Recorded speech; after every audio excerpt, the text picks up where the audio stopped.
Oh, my favorite Fuckers song is Conformity Factory. Conformity Factory.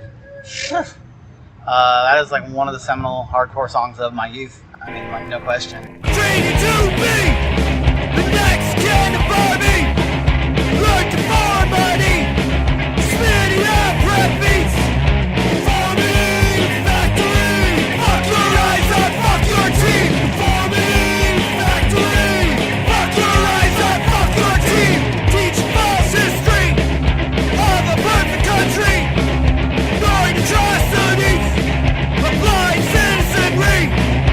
Farming factory. Fuck your eyes up, fuck your team. Farming factory. Fuck your eyes up, fuck your team. Time to teach the same. System is to blame. Train for shit careers. Enslaved year after year. Farming factory. Fuck your eyes up, fuck your team. Farming factory. Fuck your eyes up, fuck your team.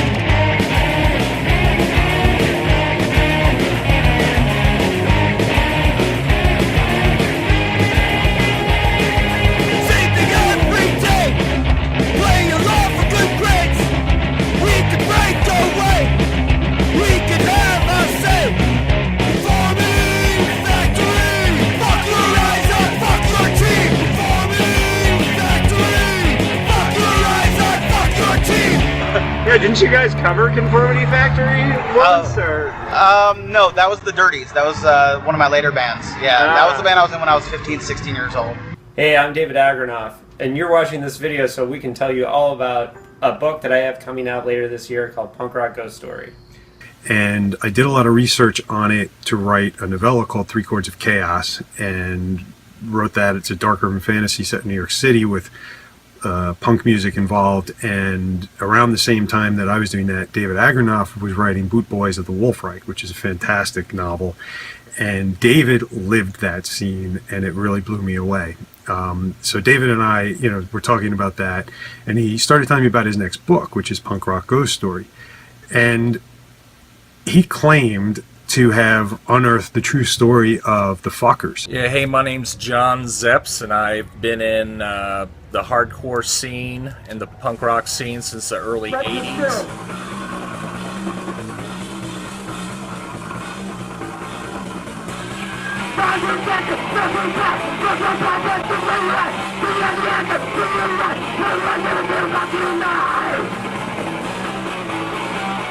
The summer of 1982, when the Fuckers hit the road, it was like pioneer days for punk rock. And lots of crazy things happened on the tour. And it was hard to come by that kind of music if you weren't plugged into the scene, because it got no radio airplay, and it just wasn't out there. But back then it was possible, it was I should say, it was easier to do a nationwide tour.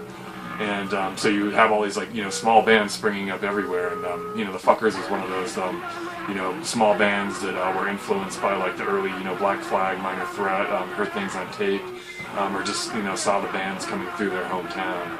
They went on the road for a couple weeks in this totally hell tour, and one of them didn't come back. I gotta say, probably the most obscure band out of this city and most underrated band is the Fuckers. The proto-punk bands, the early punk bands, the first generation that kind of lit the fuse of punk rock or whatever, and then when it took over, there was that chunk, which that's where the Fuckers came in, and that's what they were part of. They were, from what I understand, it was short-lived, super short-lived, and it seemed like a lot of bands at that time, like that 1980, like that gap between the Sex Pistols of 77 and the stuff that came right on its heels in the early 80s, they all lasted 10 seconds, and that was it. 6-week tour. It took them to New York City, and it took them all over the Northeast and down to the South, and it took them through Philly and the Warehouse Riot, which was a turning point for the band. And David has got that covered in his book in detail, and it's really tremendous. And it's like the untold story of the Fuckers. And so by the time I was 15, started up this zine, real vanity project in Philadelphia, where I was living at the time. It was called Plagueadelphia. The Fuckers were a band that was formed on the south side of Indianapolis, a little suburb called Greenwood. Contrary to you know, what people usually think of as Indiana, it actually had a really rich punk scene. First and foremost, you had the Zero Boys, who had a, you know, great 7-inch, great LP in the early '80s, and they went on after that.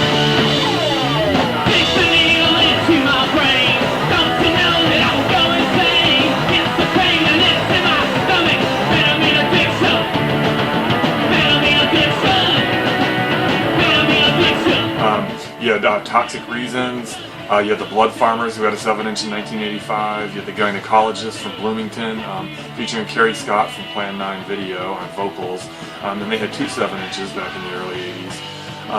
And then there were also these, you know, even some of the first wave 70s bands like the Gizmos and Dow Jones and the Industrials. Music scene there was just exploding at the time. It's like everybody was in a band.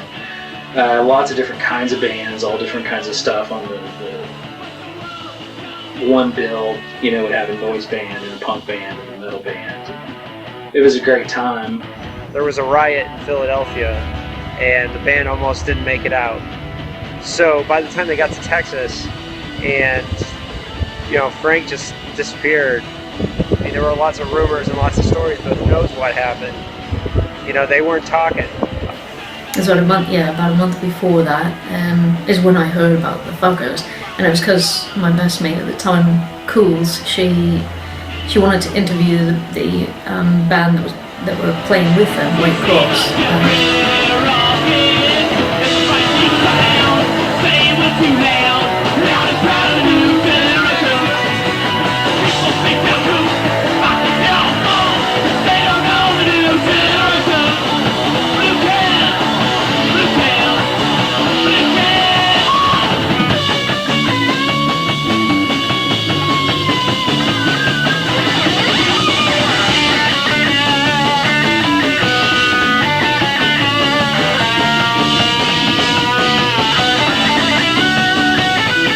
And you could always go into Karma Records in Greenwood and see Dickie behind the counter, you know, wearing some kind of punk shirt. And he was always the guy you wanted to get advice for records. You know, he's the guy that told me about the Circle Jerks. He's the guy that told me about the, you know, I'd already knew about the Misfits, but I mean, he told me about a lot of bands I didn't ever heard of before, like the Adolescents, for example, or a band that Dickie told me about.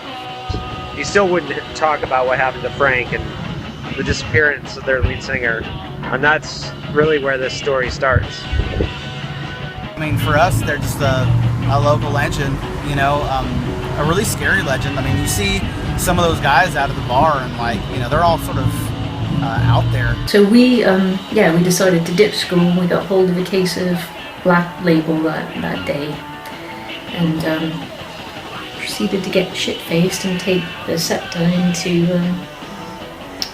Philadelphia to go to Repo Records, because it was only more or less down the road from the warehouse where the gig was going to be. Everybody was drunk, and nobody's going to even remember if they were at that party or this party. You know, apparently their shows were pretty, you know, kind of just knock down, drag out, confrontational. You know, punk rock in the early 80s is, you know, jocks and rednecks, like, you know, they hated punk rockers with passion, and it was almost like warfare. I've seen the Fuckers play with the Zero Boys in Rapper's Basement from the Primates, and they were fucking awful. But then I've seen them when they're brilliant, and it's, you get either one side of the coin or the other with them. So I don't know, I personally think they kind of suck. But the one band that I actually didn't hear until I was in college and I saw a live band covering one of their songs was the Fuckers. And the Fuckers were this kind of like, you know, very early one-off hardcore band. All Frank wanted to do was get to LA and finish the LA, finish the tour. You know, we've been on the road for weeks. We were tired, broke, hungry. Van was breaking down. So went to Repo and filled our boots, and then we just walked along South Street to Devil's Pocket, which is where this warehouse was. It was crazy to me then, you know, when I heard from one of his other coworkers, well, you know that Dickie was accused of of killing the singer of that band. And I was like, no, that's crazy. You know, a lot of people think you guys were involved in his death. Us? Yeah. Wonder why they think that. Yeah, well, you know. Bandmates never kill each other or want to kill each other. I didn't say that. And I heard that the singer, Frank Fucker, had mysteriously disappeared while they were on tour. And, you know, at first I was like, oh, this is just like a punk urban legend, or if he did disappear, they dug him up, you know, 2 weeks later somewhere, and he was on a bender somewhere, or he got amnesia, or something like that. But no, he apparently just disappeared from the face of the earth. And, you know, nobody really knows what happened to him. Yeah, I never had a copy of it. I don't even think I ever saw a physical copy of the record. I guess, yeah, like you said, supposedly they had, Dickie had a copy, which of course he would, I would imagine, had a copy there at the Greenwood store. Well, nah, you know, I mean, people want to see, as much as we had our problems, people want to see Frank, man. He was a good front man, I thought. But so yeah, we decided. I remember, yeah, we decided not to go on anymore. So we made our way to the warehouse, and we're in doing this interview, and suddenly this, you know, this song we really had got into, God Hates Sports, we heard it coming through to us, and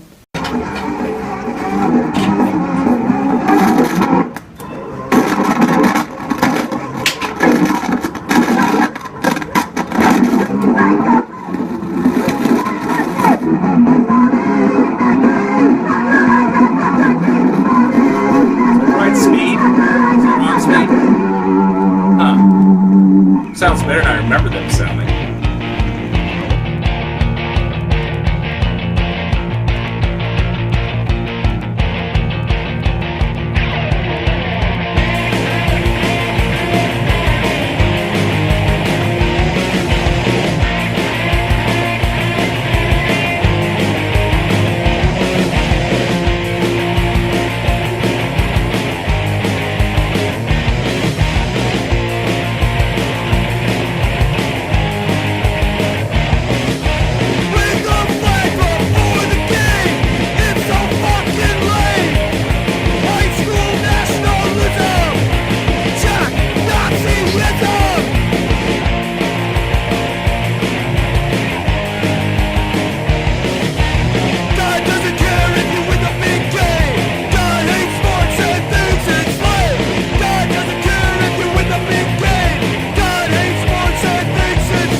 But, you know, everybody loves God Hates Sports. I mean, God Hates Sports is a great song. Yeah, I have to say, back in 1982, you couldn't even give these away, and now they're going for like $200-$300 on eBay.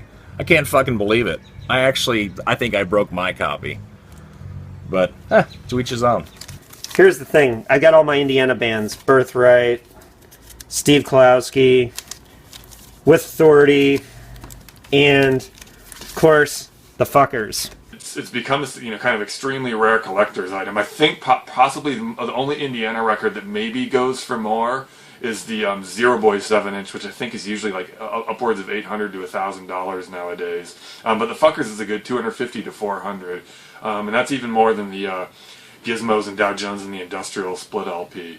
There are collectors like, all over the world, record nerds who have heard of the Fuckers and who have their records. When the law started getting involved, like after that Philly show, I'm not the most innocent guy in the world, I kind of wanted to keep my distance from Frank after that. It was a dive because people used it to skateboard and there were holes in the floors and all sorts. So you practically, you could fall through at any time. Frank was up there having trouble keeping himself grounded up there on stage. But yeah, it was just so powerful and everyone's just enthralled by what's going up there on stage. Listen to their record, their one and only record. They have a song called Us Versus Them, which is basically, his call to arms fighting jocks and rednecks, and it was serious. It was, what they were all about. This whole war on rednecks thing, it got you guys into trouble. Yeah, especially down there. Oof. Yeah, the riots in Philadelphia. Yeah. I heard somebody was killed by the cops during that whole thing. In Philly? Yeah. Probably. I heard that. I've heard that. A couple of people got seriously hurt too. I don't know, man. I thought it was a great idea. Sold a lot of tickets, man. A lot of good crowds at the shows on the way down to Texas, I'll tell you what. Hey, so we're here tonight at Tang Records in San Diego, which is almost a museum to punk rock. And you'll see, there's all kinds of rare records and everything in here. And so this is one of the few places that you can find a copy of the Fuckers record after all these years. There's only 300 copies that were made, and one of them's right here. Let's go take a look. Rednecks always start shit. They can't fucking deal with it. Start the violence every time. Looking different is our crime. Jackson Brett, think they're great. It's themselves that they hate. Too afraid to be themselves. Acting out their personal hell.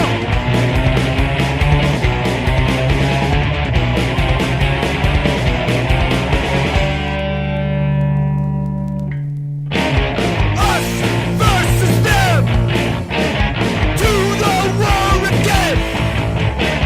Battle never ends. Us versus them. Us versus them. In the halls of school. War on the streets. Us versus them. It's a war. You must fight. It's a war. You must fight. It's a war. You must fight. It's a war. You must fight. So, the Fuckers war on rednecks and jocks, that spoke to you? Absolutely, without fucking question. That was like an anthem for me. I would get fucking sucker punched by some redneck dickhead when I was fucking, walking down the hall at school, and I would go home and I would listen to that on repeat, just fucking screaming my lungs out. Everyone wants to know about Frank. Fuck Frank, man. You know what I mean? That guy, he was fucking dangerous, man. And it's just, there was this woman just wailing as this kitty and another girl were dragged in. And the poor kitty's face, he was just bludgeoned. Right. Philly, man, we heard about that area, and at that time it was, punk rock was punk rock. No one liked us, and so we didn't like anyone else anyway. You think it's more likely somebody took them out? I think so. We had a couple more. We had some more dates. We were all looking forward to going to the West Coast, to California. He told you guys you were playing with Black Flag. There was no. That's what I thought. Yeah, we were getting ready to go hang out with Greg Ginn and all those guys. And I wanted to go see the Minutemen actually and see those guys what they're up to. Red Cross. Now Oscar told me he didn't think there was a Black Flag show at all. That it was made up. That's what Oscar said. Yeah. He's got a better memory than I do. By that time, obviously, the Fuckers had stopped playing. There was a rumour that a gun had been shot over by Briar's, the pub. we'd hear stories about them beating up on the punks and everyone all the time. And yeah, it was. We looked forward to that place, you know. We looked forward to going there and just standing up. Not too long after that, I think that Fuckers played a gig in Houston, and that was it. I mean, Frank just disappeared, and nobody knows where he is. It's an amazing story, punk rock ghost story. What happened to the Fuckers? You know, I was in my head, had some sort of, you know, version of The Vanishing Point, you know, that movie with the white Dodge Challenger, and Ambrose Bierce just walking off into the desert, you know. Frank kept pushing. You know, Frank was dangerous at that time. I don't know. We definitely didn't want to. I wasn't looking forward to going to LA. Let's put it that way.